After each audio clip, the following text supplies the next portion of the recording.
Ashwani Music presents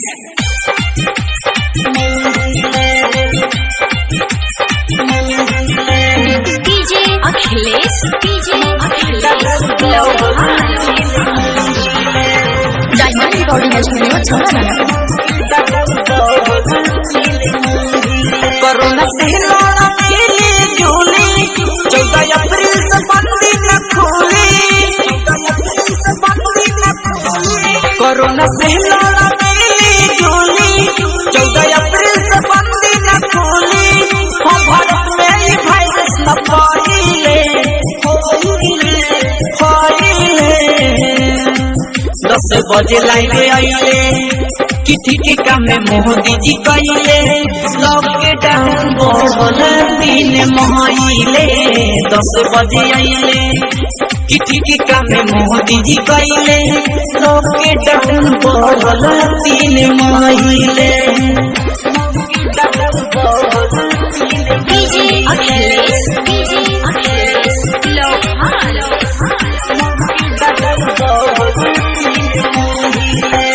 महामारी भाई रोगे भारी कितना लोगवा के मारी हो जिकर बेटवा विदेश भइल बाटी कॉलेज ओकर रोवे मतहारी हो आई महामारी भाई रोगे भारी कितना लोगवा के मारी हो जिकर बेटवा विदेश भइल बाटी कॉलेज ओकर रोवे मतहारी हो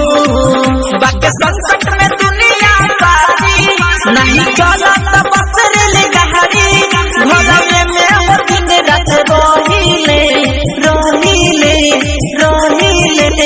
10 बजे लाइले आइले किठी के काम में मोदी जी कइले लॉकडाउन बोल दिन महाइले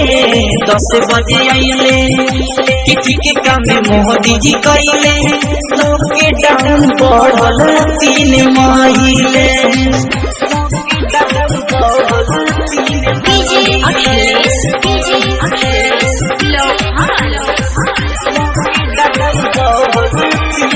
राइटर रहना भाई अब कहाँ जाई करे पुलिस पिटाई हो कहीं राजन रंगीला होई शासन न ढीला अब बड़ी कड़ाई हो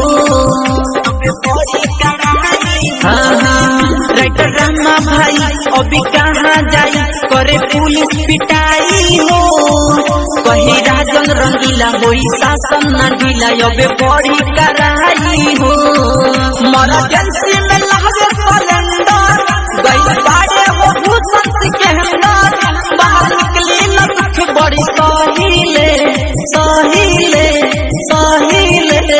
10 बजे लाइने आइले किठी के काम में मोदी जी कइले लॉकडाउन बोल दिन महाइले 10 बजे आइले किठी के काम में मोदी जी कइले लॉकडाउन बोल दिन महाइले कोरोना से लड़ा के लिए झूली 14 अप्रैल से बंदी न खोली कोरोना से लड़ा के लिए झूली 14 अप्रैल से बंदी न खोली हम भारत में ये वायरस न फैले 10 बजे लाइने आइले किठी के काम में मोदी जी कइले लॉकडाउन बोल दिन महाइले 10 बजे आइले किठी के काम में मोदी जी कइले लॉकडाउन बोल दिन महाइले Diamond Recording Studio